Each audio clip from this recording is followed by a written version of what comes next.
Caitlin Clark, there's still fallout going on from that Time magazine interview, and there's fallout still from the absurd comments from the BET co-founder. Did you see what just happened? Matt Barnes dropped a bombshell on the WNBA, and it's got everyone talking. Matt Barnes has come out and made some very interesting comments about Caitlin Clark and how the league has dealt with her, and how the league is basically petty, jealous, absurd, you name it. Did you witness the recent events? Everyone is buzzing about the shocking revelation that Matt Barnes made about the WNBA. Carrington all over her. Clark eyes up.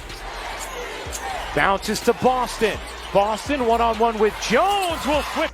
You may be wondering, what's the big deal? But buckle up, because this story is about to show you how one rookie is appending an entire league, from record-breaking attendance to merchandise flying off the shelves.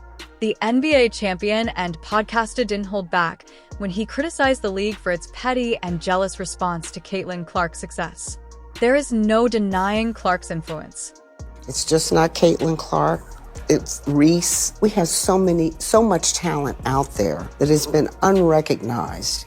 And I don't think we can just pin it on one player. Why couldn't they have put the whole WNBA on that cover and said, the WNBA is the league of the year because of all the talent that we have? But now that we're going to break it all down for you, let's talk about the Time magazine controversy that has everyone talking. It appears like the same league that should be recognizing her is working to undermine her. Sheila Johnson, the owner of the Washington Mystics and co-founder of BET, just caused a stir with remarks she made on Caitlin Clark's tenure as an Athlete of the Year.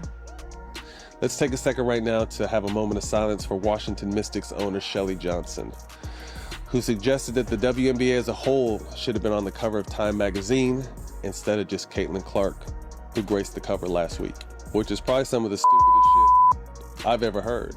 Can you believe that Johnson claimed Clark should present her award to the whole WNBA? She went so far as to say that the league should have received recognition, rather than just Clark. Matt Barnes then slammed into Johnson's remarks, not holding back. But the Twitter community was quick to remind Shelley that a majority of their success as far as attendance came from the Caitlin Clark effect. Over 31% of the Mystics' entire attendance was in 2 games the Caitlin team played against the Mystics. Barnes is expressing what we're all thinking when he says, "Some of the most shocking things I've ever heard."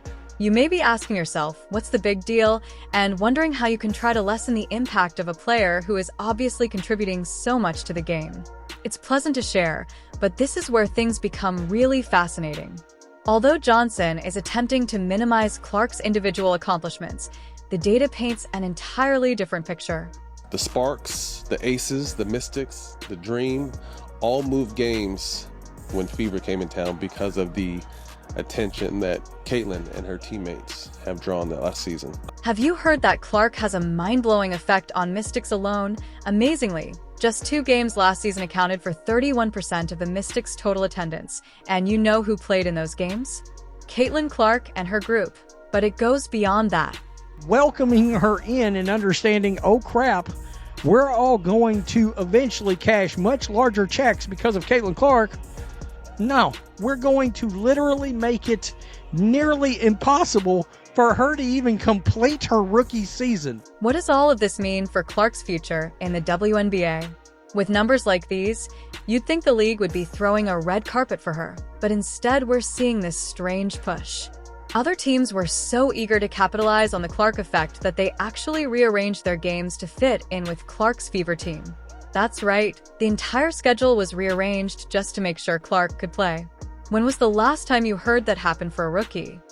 Fever's jersey sales was up 1,000% and attendance was up 250%. And they had the largest attendance on average per year, just over 17,000 per game. Hold on to your seats because this controversy is only the beginning. There is much more going on behind the scenes, and it is going to get even more intense. If you think you have witnessed a rookie make an impact, think again. It seems like they are unable to decide whether to celebrate her or sideline her. Not only is Caitlin Clark revolutionizing the game, but she is also rewriting the WNBA's financial playbook. Before Clark joined the Indiana Fever, they were simply another team in the league with respectable attendance. We're going to go into some statistics that will blow your mind. Decent sales of merchandise, nothing noteworthy, but as Clark took the court, things abruptly changed. So yes, the WNBA was growing before Caitlin Clark. Make that abundantly clear. But it was growing incrementally compared to the exponential growth you're seeing now. And this is just data, this is just objective facts. Be mad with data, please do not be mad at me. That isn't a mistake. Fans were unable to obtain Clark's jersey quickly enough, increasing attendance by 250%. It's as if everyone in Indiana decided they had to have a piece of Clark in their closet. Additionally, the Fever went from playing to respectable audiences to drawing an average of over 17,000 people per game. Can you picture entering an arena that was once only partially full and now seeing it overflowing at the seams? And of course, Cox has hinted about a free agency, which is coming up, and they do have to try to re-sign Kelsey Mitchell, right? If they lose Kelsey Mitchell, this team will take a step back. There's no doubt about it. So they got to re-sign her and add help. Now, you may be wondering, despite these astounding numbers, it appears that certain members of the league are attempting to dampen Clark's spirits. The WNBA is undoubtedly ecstatic about this, but that's where things get strange. Never one to hold back, Matt Barnes called it out, claiming that the WNBA is attempting to undermine the momentum Clark is creating. Can you believe it? You have a player who is drawing thousands of fans and selling jerseys like crazy, and instead of applauding her, there is this bizarre pushback. The management of the Fever is aware of what is going on, though. The COO, Amber Cox, is teasing ambitious intentions to expand on this achievement. She had to really prove herself. Missed out on the Olympic opportunity and really had a lot of hard knocks early on in the season where she was getting beat up and her teammates were just watching her. I think the camaraderie in that locker room grew and that team started playing together and made the playoffs. What's actually happening is that there are unquestionable numbers demonstrating Clark's enormous impact, a team prepared to double down on their star player, and a league that seems hesitant, as if they can't decide whether to embrace their new superstar or keep her at arm's length. They're talking about strengthening the team even more, as if they've struck gold with Clark and are now preparing for a full-on gold rush. But this is where it gets really troubling. Clark's colleagues were criticized by Matt Barnes for failing to support her. Boxes, she is the one that said that she would be more than happy to come to the Fever to be the physical enforcer for Caitlin Clark. What would it be like to be a rookie who gets physically assaulted on the court while your own team merely watches, causing grave worries about her safety on the court? Some even claim that she is being singled out, but hold on, there's a narrative twist. A retired WNBA player named Angel Moultrie is so enraged by this circumstance that she is offering to come out of retirement.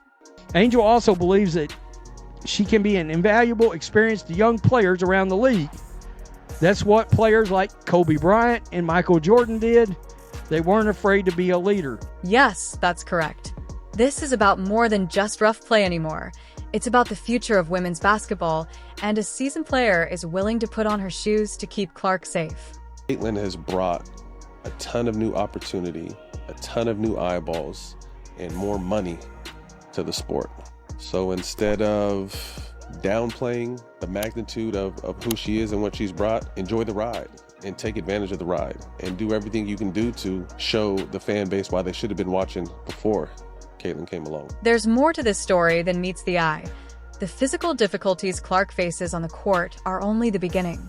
It's incredible that a retired athlete feels the need to return to the game in order to regain some stability.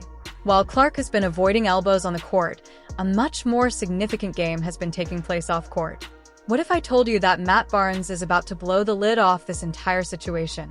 The NBA's response to Clark isn't even about basketball. Let's examine Clark's contributions to the league. The Time article, Caitlin obviously accepted the honor, but also was quick to pay homage to the Black women of the W's past who helped pave the way for herself today. You would think that the WNBA would be celebrating her success after she brought in record-breaking crowds, sold jerseys like they were going out of style, and got people talking about women's basketball like never before, but instead we're seeing this strange pushback. It seems like they're looking for excuses not to celebrate her success, and it's not just talk about all those hard fouls we discussed. Some players are actually attempting to push her out of the game. This is where it gets really interesting, though, because in her Time magazine interview, Clark didn't just talk about herself. There's nothing more Caitlin can do to try to get herself virtuously accepted into the league. She's taken a PR disaster over it.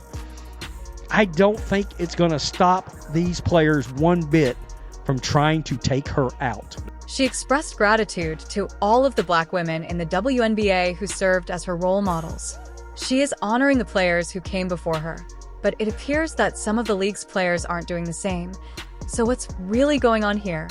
According to Matt Barnes, who believes he has it figured out, Clark is damned if she does. So Caitlin is someone who has, if you look at it, done everything you're supposed to do, and has been criticized along every step of the way. While the NBA's ratings continue to drop over 30% as they try to figure out who is going to fill the shoes of LeBron James, Kevin Durant, and Steph Curry, the WNBA has a golden goose sitting in their league and has done, it's gotten better, but has done everything to kind of discredit the momentum and eyeballs she's brought to this game. Barnes makes a shocking revelation, but some WNBA players simply won't accept her no matter what she does. Take a moment to consider this. The WNBA has a new star who is drawing thousands of fans, while the powerful NBA is losing viewers.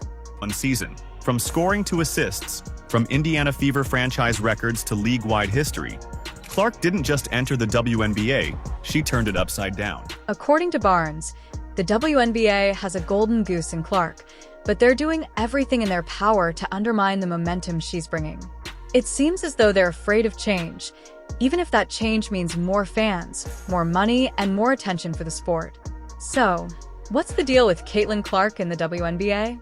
We've seen how she's taking the league by storm, breaking records and packing arenas during the season, from scoring to assists, from Indiana Fever franchise records to league-wide history. Clark didn't just walk into the WNBA and turn it upside down, but rather than applauding her accomplishments, some members of the league seem intent on bringing her down. From petty remarks about her awards to risky on-court fouls, Clark is facing criticism from all sides, but the truth is that this isn't just about one player. The world of women's basketball is being rocked by Clark's narrative. She's attracting new fans, increasing ticket sales, and igniting interest in the sport. However, some people are anxious about change, even if it might be just what the league needs. Tell you, fans are watching the Indiana Fever this season. They're going to watch the response of this team and her teammates. Her teammates started getting called out. Rightfully so. They should have been called out. They didn't have Caitlin's back. Will they have Caitlin Clark's back this season? It's worth asking that question. What will happen to Clark and the WNBA next? Is it better to embrace its new star or continue to try to stop her? How will this impact women's basketball going forward? One thing is certain. With Clark on the court, nothing will be the same. Are you prepared to watch how this unfolds? But here's the thing. While everyone is debating impact and numbers, there's something else. Making Caitlin, not only did Clark break records during her rookie season, but she also broke down barriers. Her explosive style and incredible scoring ability made her a threat right away, but as her star grew, so did the level of physical play against her.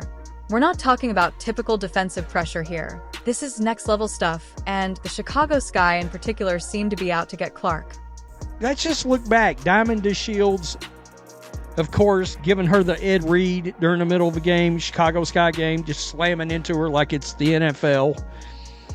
Kennedy Carter, Angel Reese, the clothesline from hell. Man, if you got rid of the Chicago Sky, the assaults on Caitlin Clark would immediately be dropping by like 70%.